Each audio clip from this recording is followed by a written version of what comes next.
कैसे हैं सब लोग? आवाज आ रही है सबको?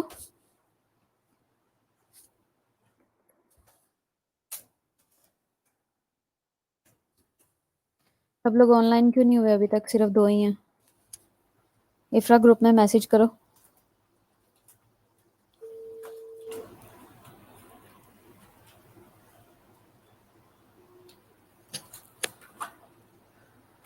अच्छा, आज का हमारा टॉपिक है पेरिकार्डियोसेंटेसिस।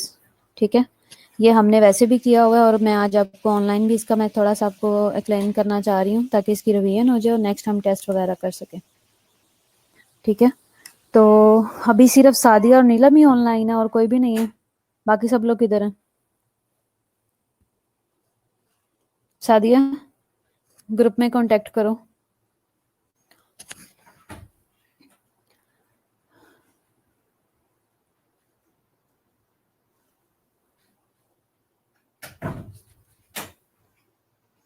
अच्छा, आज का हमारा टॉपिक है पेरिकार्डियोसेंटेसिस। ठीक है, पेरिकार्डियो, पेरी का मतलब है कि आउटर और कार्डियो का मतलब है हार्ट। ठीक है, सेंटेसिस का मतलब है कि हमने फ्लूइड जो है वो ड्रॉ करना है। जैसे कि इस पिक्चर में आप देख रहे हो, आपने एक टर्म सुनी होगी पेरिकार्डियल अफियन। ठीक है, तो उसी तरह अफियन को ड्रेन करने के लिए जो प्रोसीजर होता है उसे हम पेरिकार्डियोसेंटेसिस कहते हैं। ठीक है, अब ये क्या है? ये हार्ट है। आप इस पिक्चर को ध्यान से देखो कि हार्ट है और हार्ट के आसपास जो है वो एक बैलून सा है जिसने हार्ट को कवर किया हुआ है। और ये जो बैलून बना हुआ है ये इसकी आउटर लेयर है। इसके अंदर जो है वो एक्स्ट्रा फ्लूइड है जो कि एक नॉर्मली हार्ट की जो लेयर्स हैं उसके अंदर नॉर्मली वो प्रेजेंट होता है आउटर लेयर के अंदर। लेकिन इसमें जो है ये फ्लूइड ये क्या कर रहा है, ये अपने साइज से ज्यादा बढ़ चुका हुआ है और ये अब नॉर्मली इसके अंदर प्रेजेंट है। तो ये क्या कर रहा है कि ये हार्ट के ऊपर प्रेशर दे रहा है और हार्ट को काम करने में डिस्टरबेंस क्रिएट कर रहा है। ठीक है, इससे क्या होगा कि हार्ट जो है वो हार्ट को जो है वो टाइटली क्लोज किया हुआ है इसने और उसकी वजह से हार्ट की परफॉर्मेंस पे भी इफेक्ट होगा, कार्डियक आउटपुट पे भी और इनपुट पे भी। ऑब्जेक्टिव्स क्या हैं इस प्रेजेंटेशन के, आप देख सकते हो। डेफिनेशन, हम अब बेसिकली हमारा पर्पस ये है कि जब आप ये लेक्चर सुनते हो और जब इसकी तैयारी करते हो तो आप क्या है, आपको डेफिनेशन पता हो, इसकी पैथोलॉजी क्या है, रीजन क्या है, एटियोलॉजी, इसके कॉजेज क्या है, इसका प्रोसीजर क्या होता है और इससे रिलेटेड कॉम्प्लिकेशंस क्या हो सकती हैं आपको पता होना चाहिए। ठीक है, अब आप ये देख सकते हो कि जो हार्ट है, हार्ट की जो लेयर्स हैं उन वो क्या क्या हैं। सबसे पहले तो हार्ट है, उसके बाद येलो में विसरल पेरिकार्डियम है, विसरल होती है और प्राइटल लेयर्स होती हैं। अब जितने भी हमारे फ्लूइड टैप हुए हैं उसमें मैंने आपको बताया कि दो लेयर्स होती हैं जिनके दरमियान में सीरस फ्लूइड होता है। ठीक है, अगर वो अगर वो ज़्यादा हो जाता है तो उसकी वजह से नॉर्मली जो फ्लूइड है उसकी वो एक्सेसिव हो जाता है और फिर उसको वो फंक्शनिंग पे इफेक्ट करता है, फिर उसे ड्रेन करना पड़ता है। ठीक है, तो अब जो आउटर लेयर होती है वो प्राइटल है और जो ऑर्गन के साथ होती है, विसरा के साथ होती है, उसे विसरल पेरिकार्डियम बोलेंगे। ठीक है, तो येलो वाली जो है ये विसरल है और जो ब्लू वाली है ये प्राइटल है। इसके अलावा सीरस फ्लूइड है। ठीक है, और पेरिकार्डियल कैविटी है। ये जो व्हाइट वाला लेयर है ये पेरिकार्डियल कैविटी है। अच्छा, अब पेरिकार्डियोसेंटेसिस है क्या? ठीक है, पेरिकार्डियोसेंटेसिस क्या है? ये एक थेराप्यूटिक और डायग्नोस्टिक प्रोसीजर है जिसमें फ्लूइड को रिमूव किया जाता है फ्रॉम द पेरिकार्डियम। ठीक है, पेरिकार्डियम से फ्लूइड को रिमूव किया जाता है और the sac that surrounds the heart. अब पेरिकार्डियम क्या है? पेरिकार्डियम जो फ्लूइड उधर एक्सेस हो गया हुआ है, तो ये बेसिकली ये एक सैक है जिसने हार्ट को जो है क्या किया हुआ है, सारी तरफ से घेरा हुआ है, कवर किया हुआ है। ठीक है, तो पेरिकार्डियोसेंटेसिस में क्या होता है, एक थेराप्यूटिक या हम एक डायग्नोस्टिक प्रोसीजर करते हैं जिसमें हम फ्लूइड को टैप कर लेते हैं, रिमूव करते हैं, ड्रेन कर लेते हैं उस सैक में से जिसने हार्ट को जो है वो चारों तरफ से कवर कर लिया हुआ है और हार्ट के ऊपर प्रेशर डाल रहा है। फिर उसके बाद रिमूवल जो है वो 5 to 10 ml जो है वो जब किया जाता है वो स्ट्रोक वॉल्यूम को इंक्रीज कर देता है। ठीक है, कैसे? 25 to 50% वर्किंग जो है वो इम्प्रूव हो जाती है। पैथोलॉजी इसकी क्या है? ये जैसे आप पिक्चर में देख सकते हो कि हार्ट जो है, इस वाली पिक्चर में आप देखो कि हार्ट जो है वो छोटा सा है लेकिन जो लेयर है हार्ट के आसपास वो बहुत ज़्यादा बड़ी है, जो सैक बना हुआ है जिसने हार्ट को कवर किया हुआ है वो बहुत बड़ा है, ठीक है। तो उसकी वजह से हार्ट की जो स्ट्रोक वॉल्यूम है, हार्ट का जो की जो फंक्शनिंग है उसके ऊपर भी इफेक्ट हो रहा है। तो हमने क्या करना है कि हमने ये जो प्रेशर बना हुआ है हार्ट के ऊपर, हमने इसे कम करना है। तो हमने इस फ्लूइड को ड्रेन करना है।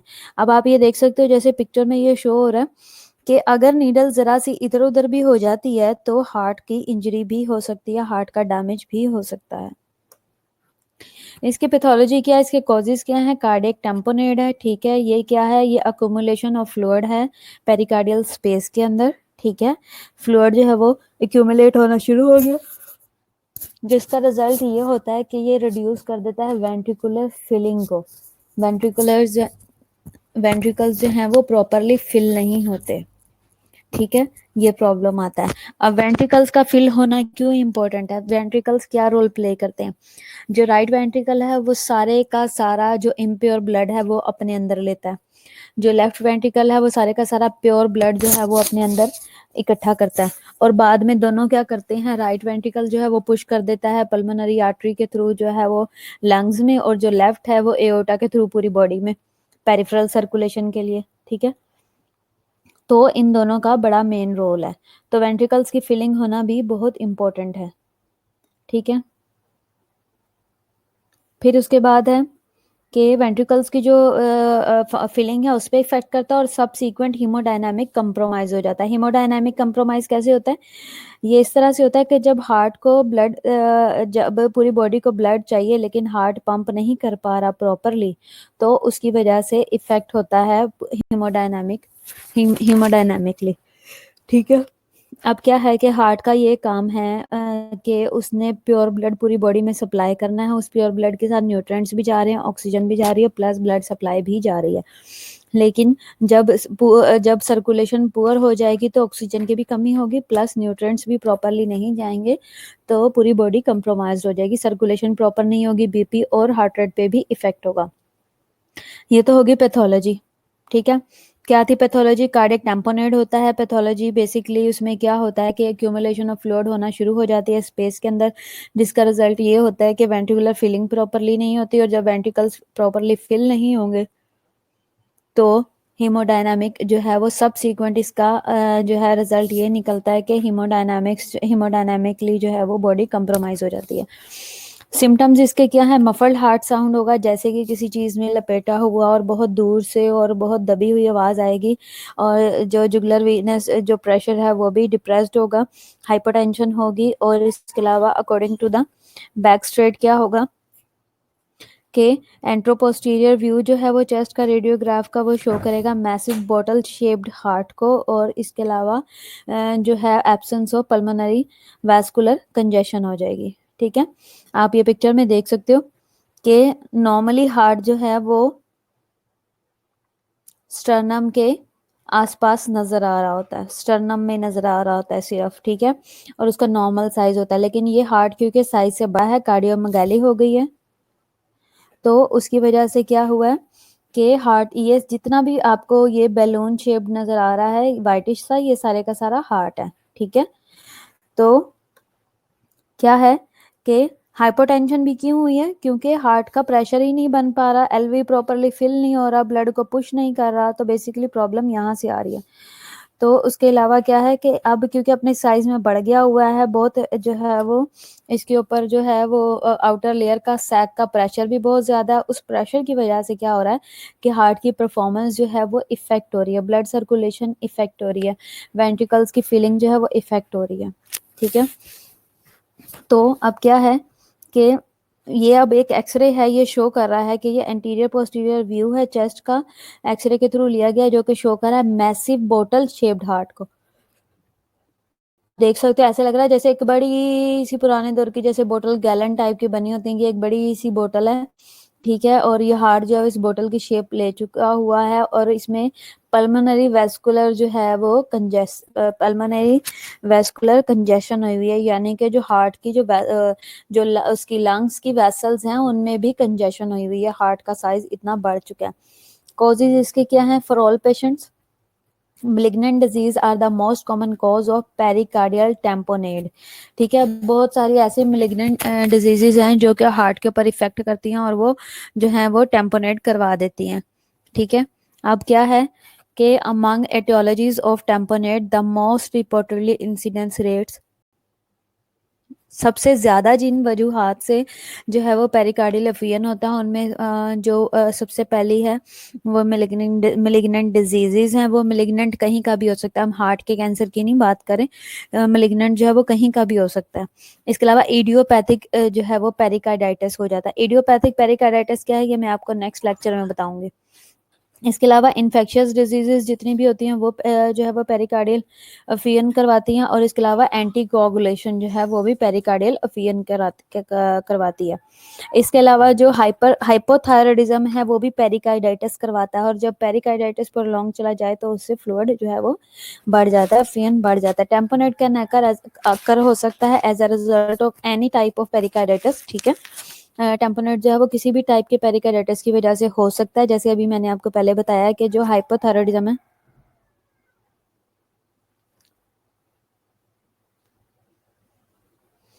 हाँ जी हबीबा, मैं आपका मैसेज पढ़ने लगी हूँ। पैचेस हर एक के डिफरेंट होते हैं, हमें कैसे पता चलता है कि ये पैचेस किस चीज़ के हैं। अब बेसिकली आप ये देख सकते हो कि ये जो है वो इमेज टोटली शो कर रही है कि हम हार्ट के बारे में बात कर रहे हैं। ठीक है, वो जो पैचेस होते हैं ना उनमें हार्ट की अपनी एक इमेज होती है। ठीक है, आप एक्सरे में के जो इमेजेस हैं उनमें आप निकाल के देख सकते हो। मैं इसको एडिट नहीं कर सकती, ना कोई चीज़ ऐड कर सकती हूँ इसके अंदर। अब हार्ट क्या है कि हार्ट यहाँ पे नॉर्मल स्टर्नम के पीछे पड़ा होता है, अपनी नॉर्मल शेप में होता है, लेकिन जो पैचेस आ रहे होते हैं ना वो लंग्स पे आ रहे होते हैं। लंग्स जो है या फुल उड़ा होता है या फिर या हाफ उड़ा होता है, या फिर जो है वो इधर उधर साइड्स पे, अपर साइड्स पे, शोल्डर के आसपास वाइट वाइट जो है वो ऐसे जैसे जड़ें सी जा रही हैं, रूट्स की टाइप की ना वो होती हैं, पैचेस बने होते हैं। तो जिस तरह से कोरोना के आजकल चल रहे हैं एक्सरेज चल रहे हैं, आपने देखे होंगे। अब इसमें ये टोटली पिक्चर जो है ना वो हार्ट को शो कर रही है, और हम बात हार्ट की कर रहे हैं। अब हार्ट दरमियान में है। ठीक है, रिब्स में आप देख सकते हो स्टर्नम पे होता है, स्टर्नम की बैक साइड पे, लेकिन यहाँ पे हमें हार्ट नजर नहीं आ रहा और लंग्स बिल्कुल क्लियर नजर आ रहे हैं। ठीक है, और हमने ऐसे पेशेंट का ही एक्सरे करवाया कि हम हार्ट ही देखना चाहते हैं, तो हमने लंग्स नहीं देखने, हमने उस टाइम में सिर्फ हार्ट को देखना है। और हार्ट आप देख सकते हो कि हार्ट का साइज कितना बड़ा हुआ है। उस दिन मैंने आपको बताया था कि लंग्स के अंदर हार्ट को कैसे देखना होता है।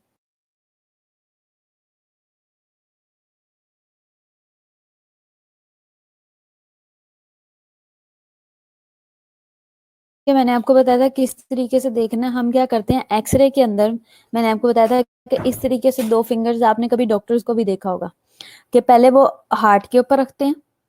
ठीक है, अब ये दोनों साइड्स पे लंग्स हैं, ये भी लंग्स हैं और ये भी लंग्स हैं, इसके लोब्स हैं। ठीक है, तो क्या हार्ट के साथ रख के देख ले, चाहे हार्ट इतना बड़ा हो, चाहे इतना हो, चाहे इतना हो। समझ आ रही है? हम फिर जितना हार्ट होता है उतना ही हम लंग्स के ऊपर रख के देखते हैं क्या इन दोनों फिंगर्स के दरमियान में लंग्स आ रहे हैं या नहीं। ठीक है, तो बेसिकली जितना हार्ट होता है लंग्स का साइज भी आगे उतना ही होता है, दोनों तरफ, दोनों साइड्स पे ये ऑटोमेटिकली चलता है। इस तरीके से साइड्स पे लंग्स होते हैं और दरमियान में हार्ट होता है, और तीनों का साइज इक्वल होता है। अगर हार्ट इतना बड़ा है, जब आप ऐसे करके एक्सरे पे रख के देखते हैं हार्ट इतना बड़ा है, आगे लंग्स जो है वो थोड़े हैं, इतने हैं, तो इट्स मीन कि हार्ट का साइज बड़ा है। तो इसमें आप देख सकते हो इस पिक्चर के अंदर हार्ट जो है वो बहुत ही बड़ा, एक बड़ी सारी मैसिव बोतल की शेप में है। तो हम सिर्फ हार्ट को ही यहाँ पे देख रहे हैं। और फिर आपको पता है कि जब हम एक्सरे, कोई पेशेंट कफ के साथ आता है तो हम क्या करते हैं, हम चेस्ट एक्सरे करवाते हैं और सिर्फ जो है हम लंग्स को देखते हैं, साथ में हम हार्ट के साइज के ऊपर भी फोकस कर लेते हैं ऑटोमेटिकली। जब हमारे पास पेशेंट आता है कि मेरे जो है वो इस तरह का कोई इशू है, फ्लूइड वगैरह, तो उसका एक्सरे करवाते हैं तो फोकस हार्ट पे ही रखा जाता है। ठीक है, अच्छा, फिर क्या है, टेम्पोनेट जो है वो अकर हो सकता है किसी भी टाइप ऑफ पेरिकार्डाइटिस की वजह से भी हो सकता है। पेरिकार्डाइटिस जो है वो कब कब होता है, फॉलोइंग जो है वो प्रॉब्लम्स की वजह से होता है, जैसे कि ह्यूमन इम्यूनो डेफिशिएंसी वायरस यानी कि HIV इन्फेक्शन की वजह से, फिर इन्फेक्शन वायरल हो या बैक्टीरियल हो, ट्यूबरक्लोसिस हो या फंगल हो उसकी वजह से, ड्रग्स की वजह से, जैसे कि क्या है, हाइड्रोलाजिन की वजह से है, प्रोकैनामाइड्स की वजह से, आइसोनाइड्स और मिनॉक्सिडिल की वजह से है, ट्रोमा टू चेस्ट की वजह से भी हो सकता है, रेडिएशन थेरेपी चेस्ट को अगर कोई दे रहे हैं, चेस्ट का कैंसर वगैरह है किसी को, उसकी वजह से भी हो सकता है, या हाइपोथायरॉयडिज्म की वजह से भी होता है, पेरिकार्डाइटिस मैंने आपको अभी बताया था, ठीक है। तो इसके अलावा क्या है कि बहुत सारी ऐसी डिजीजेज हैं जो डायरेक्टली जो है वो हार्ट की दुश्मन होती हैं, ठीक है। अब जैसे अगर किसी को प्रोलॉन्ग चलता है टॉन्सिलाइटिस, तो टॉन्सिलाइटिस क्या कहता है, टॉन्सिलाइटिस भी वेल्व के ऊपर इफेक्ट करता है, ठीक है। और इसके अलावा किसी को इन्फेक्शियस डिजीज है, रोमेटिक फीवर है, तो वो भी क्या करता है, वो भी वेल्व्स के ऊपर इफेक्ट करता है, ठीक है। तो इस तरह से बहुत सारी चीजें हैं जो कि बाहर हैं, तो पेरिफेरल डिजीजेज, लेकिन वो डायरेक्ट हार्ट को डैमेज करती हैं, ठीक है। टॉन्सिलाइटिस हार्ट के ऊपर बहुत ज्यादा इफेक्ट करता है। अच्छा, तो क्या है कि अब आपने कभी सुना होगा, देखा होगा कि जितने भी हार्ट पेशेंट हैं उनका डेंटल चेकअप और उनके डेंटल सर्जरीज और डेंटल सारे के सारे प्रॉब्लम जो हैं वो कहाँ पे चेक किए जाते हैं, वो उनके अपने ही कार्डियक सेंटर में ही होते हैं। जैसे कि ये पीआईसी का अपना डेंटल है। अब कोई उनका हार्ट पेशेंट आता है ना, तो उसको डेंटल के जितने इश्यूज आते हैं, किसी को टूथ एक है या कोई टूथ की कोई भी सर्जरी है या कुछ भी है, रूट कनाल, कोई भी दांतों से रिलेटेड काम है, तो वो सिर्फ वहीं पे ही होता है, बाहर कहीं नहीं करवाते। एमआईसी में भी अपना डेंटल पूरा एक डिपार्टमेंट बना हुआ है, पीआईसी में भी अपना है, एफआईसी में भी अपना है। तो बेसिकली हार्ट के साथ ये सारी चीजें जो है वो इंटरलिंक्ड हैं और इनको हम अलग से नहीं छेड़ सकते। हार्ट को हमने सबसे पहले आगे रखना और सारी चीजें बाद में करनी है। इसी तरह टेम्पोनेट जो है वो उन्होंने बताया सबसे पहले कि मलिग्नेंट डिजीजेस की वजह से होता है। मलिग्नेंट कोई भी मलिग्नेंट हो, जैसे मलिग्नेंट डिजीज कोई भी है, इडियोपैथिक पेरिकार्डाइटिस है उसकी वजह से, इन्फेक्शियस डिजीज हुई या कोई भी, जैसे कि मैंने आपको इन्फेक्शन बताया कि वो इन्फेक्शन से टॉन्सिलाइटिस हो गया तो वो पेरिकार्डाइटिस करवाएगा, ठीक है, इस तरह से। इसके अलावा एंटीकोगुलेशन अगर किसी को मिल रही है तो वो भी करवाता है। इसके अलावा उन्होंने क्या कि टेम्पोनेट जो है वो किसी भी टाइप के पेरिकार्डाइटिस की वजह से भी हो सकता है, जैसे कि एचआईवी की वजह से। आपको पता है कि एचआईवी क्या है, ये इम्यूनो कम्प्रोमाइज करती है, इम्यून डिजीज है, ठीक है। ये क्या करती है, ये पूरी बॉडी की जो इम्यूनिटी है उसको कम्प्रोमाइज करवा देती है और पूरी बॉडी पे इफेक्ट करती है, ठीक है। तो उन्हीं में से एक ये है कि ये पेरिकार्डाइटिस भी करवाती है। फिर इसके बाद इन्फेक्शन क्या है, इन्फेक्शन कौन कौन से, किसी भी टाइप के इन्फेक्शन की वजह से हो सकता है, वो वायरल हो, चाहे बैक्टीरियल हो, और चाहे जो है वो फंगल हो, ठीक है। अब फंगल इन्फेक्शन, कुछ लोगों के मुंह में फंगस लगी होती है, कुछ लोगों का कोई भी फंगल इन्फेक्शन जो है वो प्रोलॉन्ग चल रहा होता है, ये सारे फंगल इन्फेक्शन ये क्या करते हैं, ये पेरिकार्डाइटिस करवाते हैं। तो अपने छोटे से छोटे इन्फेक्शन के ऊपर बहुत ज्यादा ध्यान दो। ड्रग्स, अब जैसे आप ये देख लो कि अम्मियाँ हैं, घरों में उनका क्या काम होता है, उनका एक ही फोकस होता है कि अब बीमार भी हो जाए तो कोई बात नहीं, खैर है, हमने नहीं दवाई खानी, हमने नहीं कुछ करना। तो हमने क्या करना है कि हमने इन चीज़ों से अवॉइड करना होता है, हमने अपने घर वालों को समझाना है। ऐसी मेडिसिन भी हैं जो पेरिकार्डाइटिस करवाती हैं, जैसे कि हाइड्रोलाजिन है वो करवाती है, प्रोकेनामाइड्स है वो करवाती है, आइसोनाइड्स है वो कराती है, मिनॉक्सिडिल है वो करवाती है, ठीक है। ये सारी मेडिसिन है, ये भी पेरिकार्डाइटिस करवाती हैं। इसका मतलब ये नहीं कि आपने पेशेंट को देनी ही नहीं, आप दें, लेकिन क्या करना है कि एक तो रिकमेंडेड डोज होनी चाहिए और दूसरा जो है वो सारे प्रॉब्लम्स को असेस करके फिर उसके बाद है ट्रॉमा टू द चेस्ट। अगर कोई हुआ हुआ है, पेशेंट गिर गया है और उसको कोई प्रॉब्लम आ गई है और चेस्ट का ट्रॉमा हो गया है, और इसके अलावा अगर पेशेंट की, अब आपको पता है कि रिब्स बेसिकली क्या करती हैं, चेस्ट से ही रिब्स से ही चेस्ट बनती है। अब रिब्स क्या करवाती हैं, बेसिकली रिब्स का काम ये है कि रिब्स ने हमारे जो वाइटल ऑर्गन्स हैं उनको प्रोटेक्ट करके रखना है। ये नेचुरली बना हुआ है, ये केज है जो कि आसपास जितने भी ऑर्गन्स हैं उनको प्रोटेक्ट करता है, जैसे कि हमारा हार्ट है, हमारे लंग्स हैं, ट्रेकिया है, मतलब जितने भी हार्ट से रिलेटेड हैं इन सबको उसने पकड़ा हुआ है और बाहर से इंजरी नहीं होने देता। तो अगर केज की पूरी जो चेस्ट है उसकी कोई इंजरी होती है तो सबसे पहले लंग्स पे और हार्ट पे इफेक्ट होता है उसका।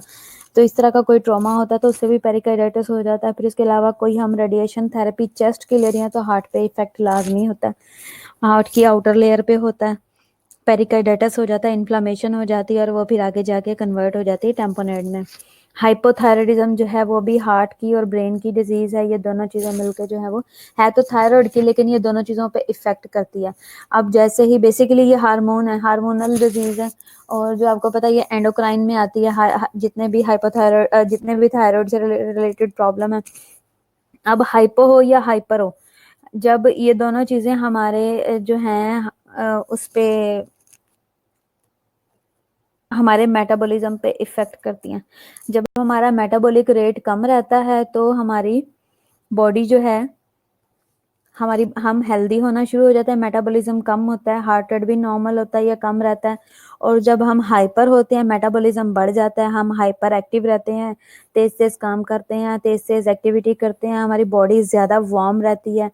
और क्योंकि हम हाइपर हुए हैं, उसकी वजह से एक्टिविटी ज़्यादा है, ब्रेक डाउन ज़्यादा है, तो इस तरह के सारे प्रॉब्लम्स आते हैं। गर्मी ज़्यादा लगती है, तो और ये हार्ट रेट पे बहुत ज़्यादा दोनों चीज़ें इफ़ेक्ट करती हैं। और जो हाइपोथायराइडिज्म है उसमें हार्ट अटैक होने के चांसेस भी ज़्यादा होते हैं, क्योंकि पेशेंट हेल्दी भी ज़्यादा हो जाता है। और इस वजह से प्रोसीजर इसके लिए क्या है, प्रायर टू प्रोसीजर आपने क्या करना है, आपने एकोकार्डियोग्राफी करानी है या अल्ट्रासाउंड लाजमी कराना है। क्यों? ताकि आप आइडेंटिफाई कर सको कि फ्लूइड जो है वो मॉडरेटली लार्ज है या फ्री ऑफ कोगुलेशन और लोकुलेशन है। आपने ये सारी चीज़ें चेक कर लेनी है लाजमी। फिर क्या है, patient who are receiving anticoagulants will have this medication discontinued prior to procedure. अब कोगुलेशन अगर पेशेंट की फ्री ऑफ कोगुलेशन है, यानी कि पेशेंट की जो है वो एंटीकोगुलेंट्स तो नहीं चल रही, यानी कि उसकी क्लॉटिंग श्लॉटिंग का क्या सिस्टम है, ये चीज़ें चेक करनी है। दूसरा, अगर पेशेंट एंटीकोगुलेंट्स ले रहा है पहले ही खून को पतला रखने के लिए, तो आपने क्या करना है कि आपने पेशेंट को सबसे पहले वो डिसकंटिन्यू करानी है। जैसे कि पेशेंट को हेपरिन चल रही है, पेशेंट आपके पास एडमिटेड है, ठीक है, तो आपने क्या करना है, पेशेंट की हेपरिन जो है वो आज के दिन स्टॉप कर देनी है, क्योंकि शाम में प्रोसीजर होना है। दूसरा क्या है कि अगर पेशेंट को जो है, पेशेंट जो है वो मैरीवान पे है, टैबलेट पे, तो वॉरफरीन वॉरफरीन मैरीवान नहीं, वॉरफरीन पे है।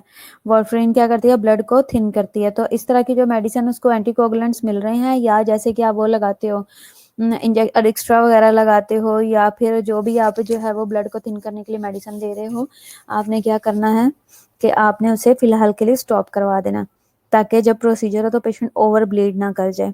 फिर उसके बाद है कि we might need to raise the blood pressure until the pericardiocentesis can be performed.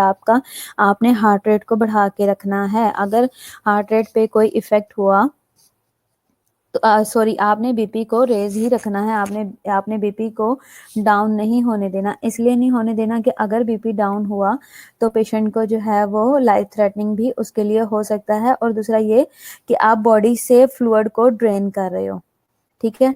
जब आप बॉडी से फ्लूइड को ड्रेन कर रहे हो तो वो पेशेंट के लिए जो है वो हाइपोटेंशन का रीजन बन सकता है। वो कोई सा भी फ्लूइड हो सकता है, ठीक है। जैसे कि पेरिकार्डियोसेंटेसिस है, थोराइसेंटेसिस है, इसके अलावा एब्डोमिनल पैरासेंटेसिस है। तो आपने क्या करना है, आपने बहुत ज़्यादा एहतियात करनी है पेशेंट के बीपी के ऊपर फोकस रखते हुए।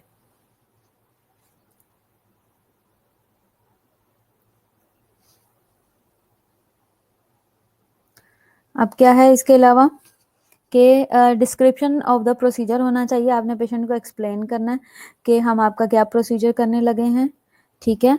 फिर उसके बाद है कि आपने procedure is done under imaging guide. आपने एक्सरेज और इस तरह की गाइड के अंदर प्रोसीजर करना है, ताकि क्या है कि आपको प्रॉब्लम ना आए, ठीक है। आपको पता हो कि आप किस जो बॉडी का हिस्सा है उसको टच कर रहे हो और उसके रिजल्ट्स क्या हो सकते हैं। तो आपने कैसे नीडल को इंसर्ट करना है, और वो आपको गाइड करेगी कि अब आपने किस पोजीशन में जाना है। तो इसलिए आपने इमेजिंग गाइड के अंदर करना है। अल्ट्रासाउंड वगैरह को आप यूज कर सकते हो, और फिर प्रोब के थ्रू आप साथ साथ प्रोसीजर करते जाते हो। जैसे कि आप क्या करते हो, जैसे कि आप जो है वो सीवीपी वगैरह आपने देखा होगा कि जो लोग उसमें हैं डायलिसिस सेंटर में हैं, डॉक्टर जो है वो प्रोसीजर करने, सीवीपी पास करने के लिए जो है वो फ्लोरोस्कोपी का यूज़ करते हैं और फिर उसकी गाइड में सीवीपी इंसर्ट करते जाते हैं। इसके अलावा patient placed on supine position में आपने रखना है। स्किन जो है वो स्टरलाइज्ड होनी चाहिए। लोकल एनेस्थेटिक आप दोगे पेशेंट को, आपने 3 इंचज़ की और 16 3 नीडल जो है वो 3 इंचज़ की और 16 गेज की आपने नीडल यूज़ करनी है, ठीक है। अब पेरिकार्डियल एफियन के लिए जो है वो हम पिगटेल कैथेटर को यूज़ करते हैं। पिगटेल मैंने आपको पहले भी बताया कि उसकी जो टिप है वो इस तरीके से फोल्ड हुई हुई होती है और वो क्या करती है कि जैसे ही हम आगे इंसर्ट कर देते हैं उस पिक्टल कैथेटर को, तो वो आगे जाके ऐसे कॉइल होके रोल होके इस तरीके से गोल से साइज में वो हार्ट की लेयर में बैठ जाती है और वो फिर सक करती रहती है। बिल्कुल स्ट्रेट नहीं है। अगर वो बिल्कुल स्ट्रेट होगी और इस तरीके से कहीं भी जाके इंजरी कर सकती है और वो बहुत सॉफ्ट होती है, तो उसे पिक्टेल बोला जाता है। जैसे कि ये पिक्चर है और ये इसकी किट है, ठीक है। ये किट है जिसके अंदर हर चीज़ अवेलेबल है, सिरिंजेस वगैरह और ये सैंपल्स लेने के लिए, और गाइड वायर है, नीडल है, सिरिंज है, हर चीज़ होगी इसके अंदर अवेलेबल। ये कैथेटर है, इसका 3 वे अटैच है। ये वाली जो वायर आ रही है इसको हम ड्रेनेज बैग के साथ अटैच कर देते हैं और यहाँ से अगर हमने नीडल से जो है वो अगर सक करना हो तो हम उसके साथ सक करते रहते हैं। ये पिगटेल है, ये आप व्हाइट वाला देख सकते हो, इसके आगे पिगटेल अटैच है, कैथेटर अटैच किया हुआ है। और ये वाली पिगटेल कैथेटर है, ये जिसके आगे ब्लू वाली टिप लगी हुई है, ये नोजल है। इसको बिल्कुल आप ये देख सकते हो, ये जो मुड़ा हुआ है इसके बिल्कुल फ्रंट पे ले आते हैं और फिर इस तरीके से आगे आगे मूव करते जाते हैं और वो डायरेक्टली अपनी पोजीशन में चली जाती है। तो ये दोनों, ये डायलेटर है, ये नाइफ है और ये नीडल है। नीडल इतने बड़े साइज की होती है कि ये जो वायर है, नीडल के बाद हम वायर इंसर्ट करते हैं, वायर इंसर्ट करने के बाद हम डायलेटर डाल देते हैं, डायलेटर से एक दो दफा मूव करके और पूरी वायर हम अंदर इंसर्ट कर देते हैं। आइडेंटिफाई आपने करना है एनाटॉमिक लैंडमार्क को, यानी कि जीफी स्टर्नम होना चाहिए और जीफी प्रोसेस होगा 5th और 6th इंटरकोस्टल स्पेस पे, रिब्स पे, जो कि ये आप पिक्चर में देख सकते हो, आपको यहाँ पे शो हो रहा है, ठीक है। आपने क्या करना है, आपने आइडेंटिफाई करना है एनाटॉमिक लैंडमार्क को। वो क्या है कि आपका जो जीफर्ड स्टर्नम है, जीफर्ड जो प्रोसेस है 5th 6th रिब्स पे जो है वहां पे आपने वहां से प्रोसीजर करना है। आपने क्या करना है, सिलेक्ट करना है साइड को फॉर निडल इंसर्शन, ठीक है। और जो मोस्ट कॉमनली जो साइड जो यूज की जाती है वो लेफ्ट स्टर्नोकोस्टल मार्जिन है और जीफर्ड सब जीफर्ड अप्रोच है, ठीक है। फिर इसके बाद क्या है, आपने इंसर्ट करना है नीडल को immediately at the 30 to 45 degree पे आपने इंसर्ट करना है और डायरेक्ट करना है नीडल को टुवर्ड्स द लेफ्ट शोल्डर, ठीक है। अब ये क्या है, ये वाली साइड हमारी राइट है, ये वाली राइट शोल्डर है, आपने लेफ्ट शोल्डर की तरफ जाना है। यहाँ से हम 5th 6th इंटरकोस्टल स्पेस से रिब से हम इंसर्ट करेंगे और हम लेफ्ट की तरफ जाएंगे। क्यों? क्योंकि हार्ट जो है वो लेफ्ट साइड पे और हमने एपेक्स को टच करना है, ठीक है। ये आप देख सकते हो जैसे कि ये पिक्चर में शो हो रहा है। आप 5th 4th जो है वो इंटरकोस्टल स्पेस से चलेगी और आप इंसर्ट करके कहाँ जा रहे हो, लेफ्ट साइड पे, ठीक है। अब जैसे ये ड्रेन है, ये कैथेटर डला हुआ है और ये फ्लूइड ड्रेन करने की कोशिश कर रहा है, ये आप देख सकते हो। आपने क्या करना है, एस्पिरेट करना है ड्यूरिंग इंसर्शन। जैसे जैसे इंसर्ट करोगे साथ साथ उसको पुल करते जाओगे, तो जो एग्जैक्ट पॉइंट आएगा वहां पे आके आप नीडल को स्टॉप कर दोगे, ठीक है। वंस फ्लूइड इज एनकाउंटर्ड, जैसे ही आपने फील कर लिया कि यहाँ पे है, आपने स्टॉप कर देना है एडवांसिंग द नीडल। आपने नीडल को इंसर्ट करना स्टॉप कर देना और कंटिन्यू करना शुरू कर देना है एस्पायरेट, ठीक है। जैसे कि आप क्या करते हो, जब आईवी लाइन आप पास करते हो तो आप इंसर्ट करते हो और स्टिलेट हल्का सा पीछा निकाल के थोड़ा सा करके आप इंसर्ट करते हो, तो जहां आपको एग्जैक्ट फील होता है यहाँ पे ब्लड हमें फील हो गया, आप स्टिलेट को निकाल लेते हो, ठीक है। तो उसी तरह ये है, जैसे ही आपको फील होगा, जैसे आप एनकाउंटर करोगे कि फ्लूइड यहाँ पे हमारे पास आ गया है, तो वहीं पे आप नीडल को स्टॉप कर दोगे और एस्पिरेशन स्टार्ट कर दोगे। आपने नीडल को लीव करना है प्लेस में और उसको वहीं पे सिक्योर कर देना है, ठीक है। रीअसेस करना है for improvement repeated when it is necessary. अगर ज़रूरत है तो आपने उसको जो है वो बार बार चेक, उसको आप दोबारा से चेक कर सकते हो। जब प्रोसीजर हो गया, आपने क्या करना है, ट्यूब इज लेफ्ट कनेक्टेड, आपने ट्यूब को जो है वो कनेक्टेड छोड़ देना है टू द ड्रेनेज बॉटल, यानी कि हम जो ड्रेनेज बैग या यूरिन बैग हम जो अटैच करते हैं, until there is no more fluid drain and no accumulation of fluid in the pericardium. Basically ये फ्लूइड जो है वो कम से कम भी 24 आवर्स के लिए लगा रहता है। ये सारा प्रोसीजर कंटिन्यू रहता है और बैग हम अटैच कर देते हैं, जो भी फ्लूइड है वो ड्रेन हो सके। उससे पहले आपको जितना फ्लूइड चाहिए आप उसको ड्रेन कर लेते हो 5 to 10 ml और निकाल के आप भेज देते हो उसको असेस करने के लिए कि इन्फेक्टेड पेरिकार्डिटिस तो नहीं है। अगर इन्फेक्टेड होता है तो उसको फिर आगे मेडिसिन के साथ हम फिर क्योर करने की शुरू कोशिश करते हैं, या पसी तो नहीं है, ये चीज़ें देखते हैं। Echocardiogram will be perform to monitor the clearance of the fluid. आपने एकोकार्डियोग्राम आपने लाजमी चेक करना है, आपने करवानी है ताकि आप मॉनिटर कर सको कि फ्लूइड जो है वो क्लियर हुआ या नहीं। After pericardial drainage procedure monitor blood pressure. आपने ब्लड प्रेशर को मॉनिटर करना है और पल्स और नेक वेन्स को आपने एग्जामिन करना है बल्जिंग के लिए। ठीक है, आपने क्या करना है, फर्स्ट ऑफ ऑल मैंने आपको बताया है कि ट्यूब जो है वो कनेक्टेड हम छोड़ देते हैं ड्रेनेज के लिए। जब एक दफ़ा कैथेटर पास कर दिया है, हमने पहले कैन्युला दिया, इंसर्ट किया, फिर उसके बाद हमने पिगटेल अटैच करके हमने छोड़ दिया। ठीक है, हमने उसको सिक्योर कर दिया, स्टिच कर दिया, जैसे कि हमने सारे प्रोसीजर्स में बाकी में देखा है, सीवीपी में देखा है, इन सारी चीज़ों में वो हमने अपनी प्लेस पे उसको वहीं छोड़ दिया। अगला काम हमने क्या करना है कि उसके साथ ड्रेनेज बैग अटैच कर दिया। कब तक? जब तक कि फ्लूइड कंप्लीट उसके अंदर आ नहीं जाता, ऐसा ऐसा ड्रेन नहीं होता रहता। हम दरमियान में सिरिंज के साथ भी पुल करने की कोशिश करते हैं। जब हो जाता है तो हमारा अगला काम क्या है कि हमने फिर एको करके चेक करना है कि फ्लूइड सारा निकल गया है, रिमूव हो गया है या नहीं, हम मॉनिटर करेंगे। अगला हम क्या काम करेंगे कि जब पेरिकार्डियल ड्रेनेज प्रोसीजर हो रहा है तो आपने मॉनिटर करना है ब्लड प्रेशर को और पल्स को और नेक वेन्स को। ठीक है, will be examined for bulging. आपने देखना है कि पेशेंट का जुगुलर सेंट्रल वीनस प्रेशर तो नहीं कम हुआ, उसकी बल्जिंग कैसी है, या फिर जुगुलर वीनस प्रेशर कैसा है, सेंट्रल वीनस कैसा है, आपने प्रेशर देखना है। साथ साथ बीपी ड्रॉप तो नहीं हो रहा, पेशेंट की पल्स तो नहीं ड्रॉप हो रही, हमने इस चीज़ को असेस करना है। फिर क्या है, आपने fluid should be tested for any identification of the cause. आपने देखना है कि क्या कॉज है फ्लूइड के अंदर, क्या हुआ है पेशेंट को, कौन सा इन्फेक्शन है या फिर मेलिग्नेंट से हुआ है, किस वजह से हुआ है, हम ये असेस करेंगे। कॉम्प्लिकेशंस, इसके साथ रिस्क और कॉम्प्लिकेशंस क्या हो सकती हैं? कार्डियक अरेस्ट, ठीक है, मायोकार्डियल इन्फेक्शन हो सकता है, ठीक है, और हार्ट अटैक इसके साथ इसी प्रोसीजर के दौरान। तो कार्डियक अरेस्ट कैसे होगा, हम कैसे असेस करेंगे? जो मैंने आपको कहा है कि आपने पल्स के ऊपर बहुत ज़्यादा फोकस करना है, तो बेसिकली उसकी रीज़न यही है कि पेशेंट जो है वो पेशेंट को अटैक वगैरह ना हो जाए, कार्डियक अरेस्ट में ना चला जाए। जब हम नोट करते हैं कि पल्स अच्छी चल रही है, कोई ऐसा इशू नहीं है, तो इट्स मीन कि हार्ट प्रॉपरली काम कर रहा है।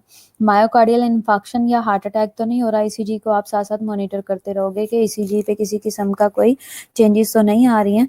फिर इसके अलावा अरिदमिया भी हो सकता है जब आप फ्लूइड को ड्रेन कर रहे हो, तो अरिदमिया पे भी बहुत ज़्यादा आपने फोकस करना है। कैसे करोगे? जब आप ईसीजी करोगे, ठीक है। फिर इसके बाद है कि laceration of the heart muscles आपने चेक करनी है। लेसरेशन ऑफ हार्ट मसल्स आप कैसे चेक करोगे कि हार्ट की अगर कोई इंजरी हो जाती है ड्यूरिंग नीडल इंसर्शन, ठीक है, उससे आपको पता लगेगा कि कोई जो है वो पेशेंट को जो है किसी किस्म का कोई लेसरेशन तो नहीं हुआ मसल्स का, ठीक है। इसके अलावा आप क्या करोगे कि puncture of coronary artery during needle insertion, आपने कोरोनरी आर्टरी को पंक्चर तो नहीं कर दिया, आपने किस साइड से एक्सेस किया और किस तरीके से आपने प्रोसीजर किया। इसके अलावा पंक्चर ऑफ हो गया है, लेसरेशन ऑफ ऑर्गन तो नहीं हो गया, इसके साथ जो लोकेटेड ऑर्गन्स हैं जैसे कि लंग्स हैं, ट्रेकिया है, और इस तरह की आपने असेस करना है कि या फिर हार्ट को ही आपने जो है उसकी लेसरेशन तो नहीं की, इंजरी तो नहीं की है। कुछ बाज़ औक़ात ऐसा होता है कि पेशेंट को ड्यूरिंग प्रोसीजर हम हार्ट को भी पंक्चर कर देते हैं, हार्ट में भी नीडल इंसर्ट हो जाती है और उसकी वजह से पेशेंट ब्लीड करता है, तो उससे हार्ट रेट पे भी इफेक्ट आता है, कार्डियक इंजरी भी होती है, उससे कार्डियक आउटपुट पे भी, और दूसरा ये कि पेशेंट के रिदम्स पे भी इफेक्ट होता है। तो इन सारी चीज़ों पे बहुत ज़्यादा फोकस करना ज़रूरी है, और ये एक स्किल्ड प्रोसीजर है और आप हार्ट के साथ डायरेक्ट टच कर रहे हो, तो जो डॉक्टर आपके साथ प्रोसीजर करवाते हैं उनके साथ हेल्प करवाना और प्रोसीजर को नोटिस करना भी आपके लिए बहुत इंपॉर्टेंट है। इसके अलावा हीमोथोरैक्स भी हो सकता है, यानी कि हार्ट के अंदर जो है वो ब्लीड भी कर सकता है, नीमोथोरैक्स भी हो सकता है, यानी कि जो है वो सॉरी लंग्स की भी इंजरीज हो सकती हैं, और इसके अलावा क्या है, नीमो पेरिकार्डियम भी हो सकता है, यानी कि लंग्स और पेरिकार्डियम दोनों की इंजरी हो सकती है, ठीक है। इसके अलावा इसकी टिप्स क्या हैं, आपने पेरिकार्डियोसेंटेसिस जो है वो इस for patients in cardiac arrest और ससेप्टेबल कार्डियक टैम्पोनेड में हो, ठीक है, उनका हम करते हैं। और इसके अलावा इफ प्री अरेस्ट और arrest did not work that assist diagnosis of cardiac tamponade, ठीक है। इसके अलावा पेरिकार्डियल टैम्पोनेड जो है वो often results in sudden cardiac arrest, so be prepared to immediately apply this therapy when indicated. Basically cardiac arrest में ये वाले पेशेंट जाने के चांसेस बहुत ज़्यादा होते हैं, और जब आप ये प्रोसीजर कर रहे हो तो आपने पेशेंट के लिए मेंटली प्रिपेयर रहना है कि उसको रिससिटेट करने की कभी भी ज़रूरत पड़ सकती है। इसके लिए बेसिक प्रॉब्लम ये आती है कि एक तो बीपी ड्रॉप होने के चांसेस ज़्यादा होते हैं, हार्ट की एक्टिविटी रुकने के चांसेस ज़्यादा होते हैं, और जो साइड्स पे जो सैक बना हुआ है, जो ग्लाफ बना हुआ है जिसने हार्ट को बहुत ज़्यादा प्रेशराइज किया हुआ है, और वो भी जो है वो कार्डियक अरेस्ट की रीज़न बनते हैं। इसके अलावा this procedure is relatively common in cardiac arrest with PEA as a result resort attempt to resuscitation, ठीक है। तो क्या है कि ये प्रोसीजर जो है वो कॉमन है ऐसे पेशेंट्स में जो कि ऑलरेडी डिजीज्ड हैं, ठीक है। तो हमने क्या करना है कि हमने पेशेंट्स के लिए बहुत ज़्यादा केयरफुली इस प्रोसीजर में हमने पेशेंट की हेल्प करनी है, ठीक है। तो इसके अलावा क्या है, अच्छा कोई क्वेश्चन है तो आप पूछ सकते हो।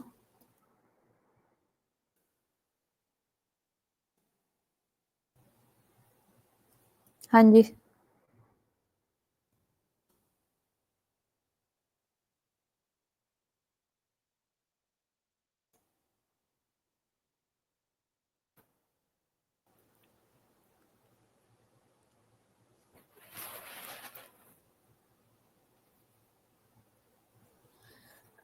हाँ जी। हाँ जी, मैं बताती हूँ आपको पीईए क्या है। अच्छा आप पूछ रहे थे, नीलम ने पूछा था, किसने पूछा था? नीलम ने पूछा था लोक्यूलेशन क्या है। लोक्यूलेशन बेसिकली जो है प्लूरल अफियन है, जो कि ज्यादातर कंजेस्टिव हार्ट फेलियर में होता है। तो हम बात कर रहे थे,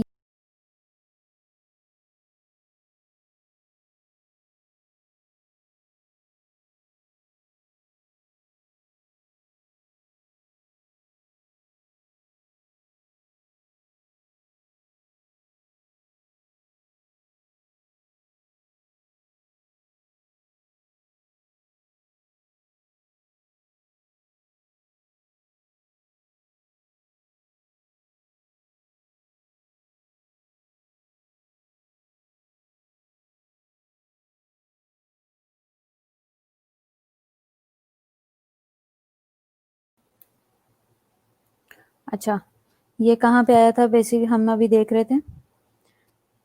एक सेकंड, मैं नीलम आपकी बात का रिप्लाई करती हूँ अभी।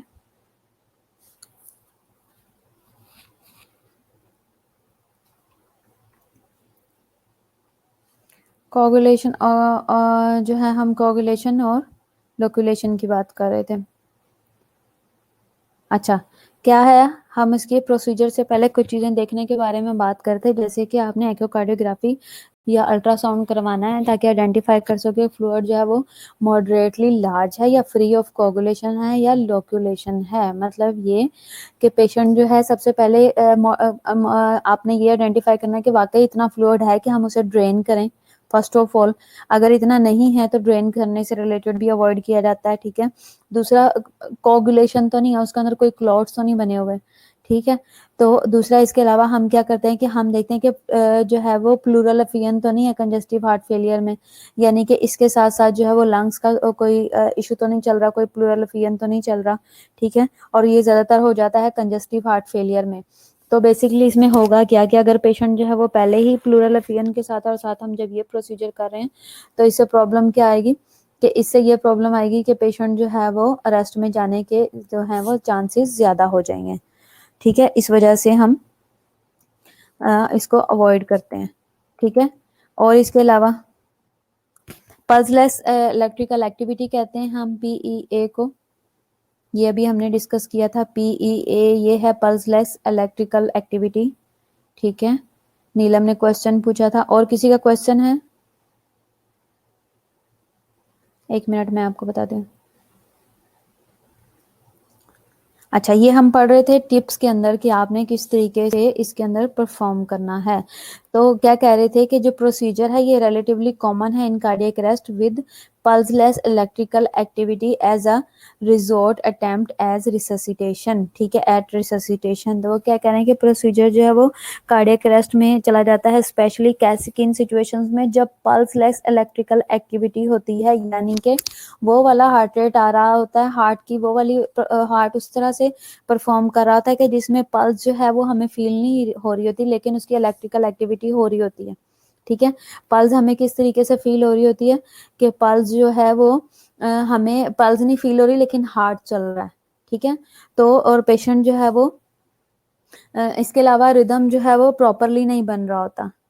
ठीक है, वो कार्डियक अरेस्ट में गए होते हैं और रिदम जो है यानी कि जो कॉम्प्लेक्सेस हैं वो प्रॉपरली डेवलप नहीं हुए होते, तो उसे कहते हैं pulseless electricity pulseless electrical activity of the heart, यानी कि वो मैकेनिकल एक्टिविटी नहीं है, वो इलेक्ट्रिकल एक्टिविटी चल रही होती है। ठीक है, और वो कार्डियक अरेस्ट में होते हैं। ठीक है, इस तरह की प्रॉब्लम्स आती हैं और ये कॉमन हो जाती है हम जब प्रोसीजर कर रहे होते हैं, तो इसके लिए हमें रिससिटेट करना होता है पेशेंट को बहुत ज़्यादा, ताकि वो सर्वाइव कर जाए। ठीक है, प्लुरल भी तो साथ में हो सकती है क्या? हाँ, बिल्कुल हो सकती है। How we can see these things through x-ray? कौन सी थिंग्स? क्या रोनल्ड?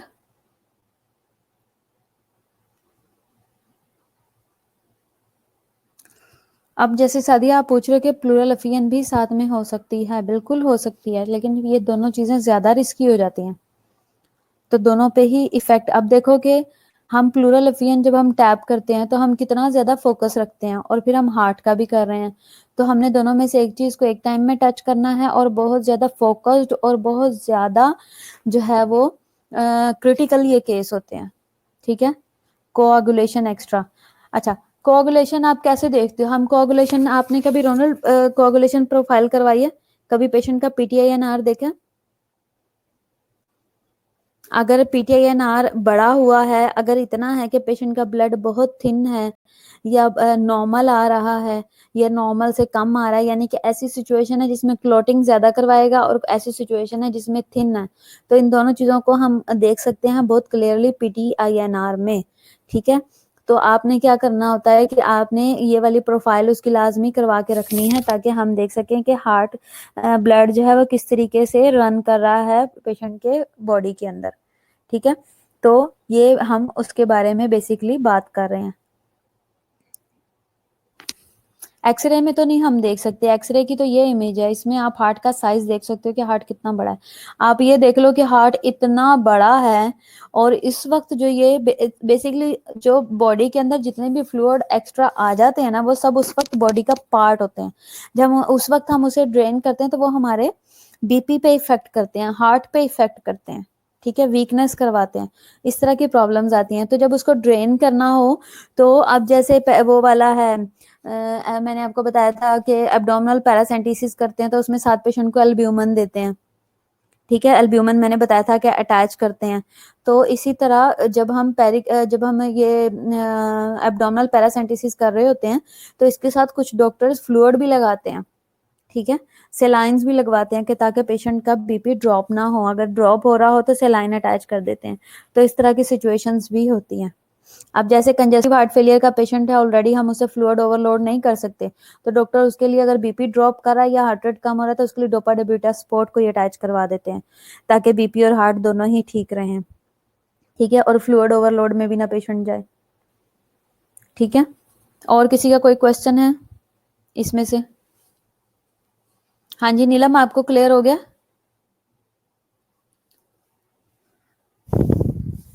नीलम, आपको अपना क्वेश्चन क्लियर हो गया? अच्छा, आप लोग मुझे ये बताओ कि ये जो लेक्चर्स होते हैं इनमें ऑनलाइन में आपको सेटिस्फेक्शन है? कोई ऐसी प्रॉब्लम आ रही है कि हाँ आप समझ नहीं पा रहे हो? रोनाल्ड, आपकी असाइनमेंट मुझे नहीं आई अभी तक। अगर आप असाइनमेंट नहीं देते हो तो आपकी क्लास में परफॉर्मेंस जीरो है। अगर आपको जो काम कहा जाता है अगर वो नहीं करते हो तो आपका किसी चीज का कोई फायदा नहीं है। असाइनमेंट क्यों नहीं भेजी है आपने अभी तक?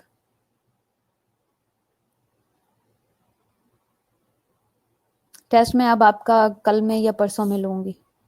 अब आपका सैटरडे के सैटरडे टेस्ट तो फिक्स है, ठीक है, और मेरा एक टेस्ट मेरा एक रह गया, तो मैं फिर अपना डे मैं फिक्स कर रही हूँ। मुझे ये बताओ कि मैं आपका किस डे पे टेस्ट लिया करूँ? मुझे डे बताओ जिसमें कोई तुम्हारा बहाना ना चले किसी का भी।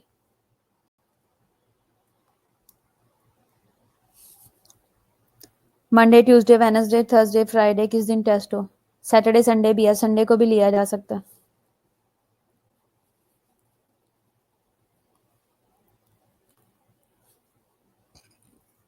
ईसीजी वाले लेक्चर की अच्छे से समझ नहीं, चलो नीलम तुम बेहोश थी?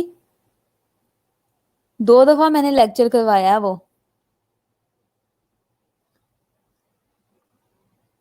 मंडे को, ठीक है, मंडे को शादी अब सबका टेस्ट हुआ करेगा, लेकिन इस वीक में तो अभी आपने टेस्ट देना है ना, इस वीक का पहले टेस्ट दो, तो फिर उसके बाद मैं मंडे को दोबारा से लूंगी। मैम क्लास में ज़्यादा सेटिस्फेक्शन होती है और ऑनलाइन कभी नेटवर्क इशू कभी कोई प्रॉब्लम है। रोनाल्ड तुम्हारे ये बहाने हैं, ठीक है, मुझे ये ड्रामे ना सुनाओ, मुझे आज हर सूरत असाइनमेंट तुम्हारी चाहिए और मुझे रियल टाइम असाइनमेंट चाहिए। रियल टाइम का मतलब है कि ओरिजिनल पेशेंट हो और उसकी ओरिजिनल चीजें हो, ठीक है। मुझे ये तुम्हारे बहाने नहीं चाहिए, तुम्हारे हर वक्त इशू रहते हैं।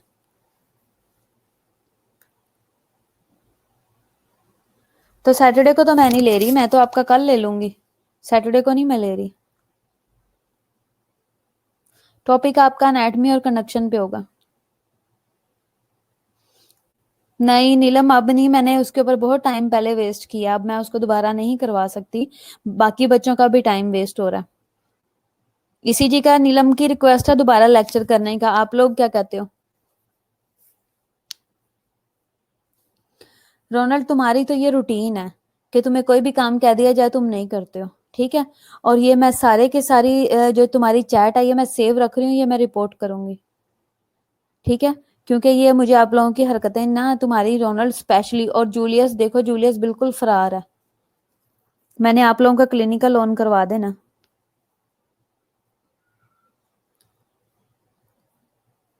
चलो इस लेक्चर को हम थोड़ा सा रिवाइज कर लेते हैं, हमारे पास अभी 5 मिनट हैं, अगर कोई कंफ्यूजन होगी तो वो भी हो जाएगा।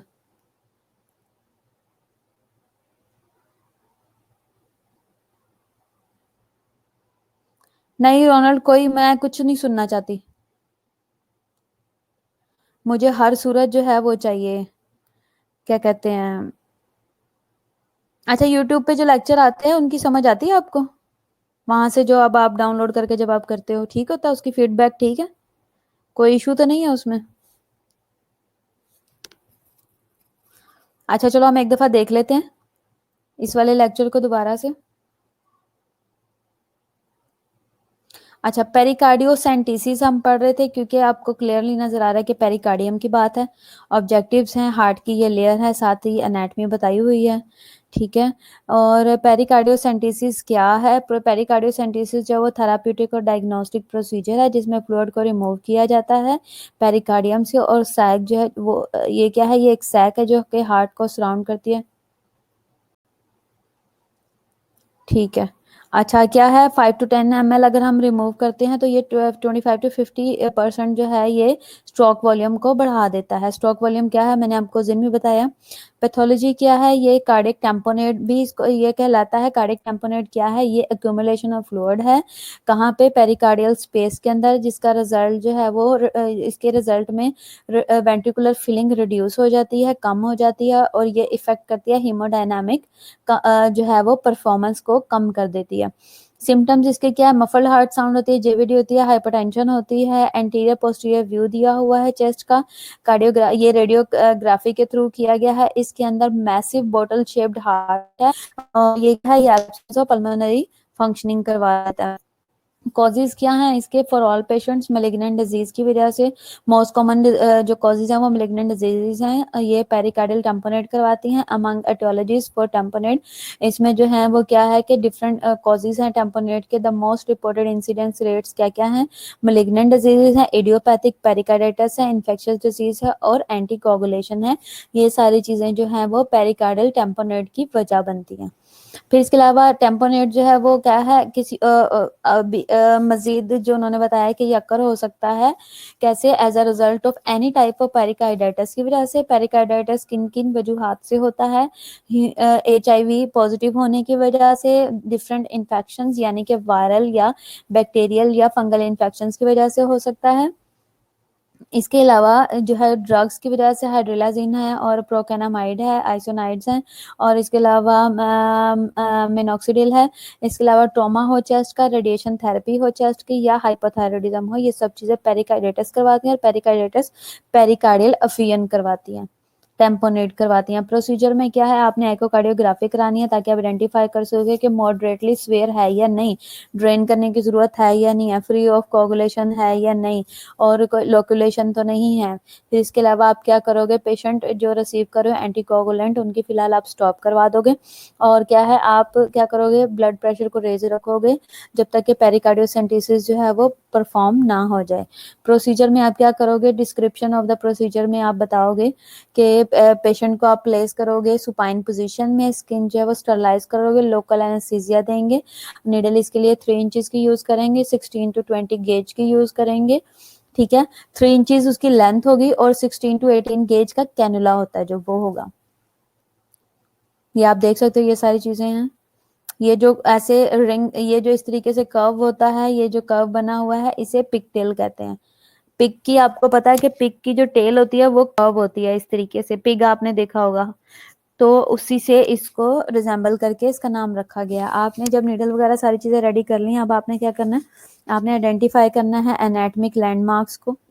कैसे? आपने जीफर्ड प्रोसेस से पे आपने 5th to 6 इंटरकोस्टल स्पेस है, वहां पे आपने ये मार्क भी किया हुआ है। आपने क्या करना है कि इस साइड को मोस्ट कॉमनली यूज किया जाता है, यहाँ से आपने नीडल को इंसर्ट करना है, और आपने ज्यादा कहाँ पे जाना है, लेफ्ट साइड पे जाना है, 30 to 45 के एंगल पर। लेफ्ट साइड, लेफ्ट शोल्डर की तरफ आपने नीडल को इस तरीके से मूव कर देना है, जैसे कि ये इस पिक्चर में शो हो रही है, ठीक है।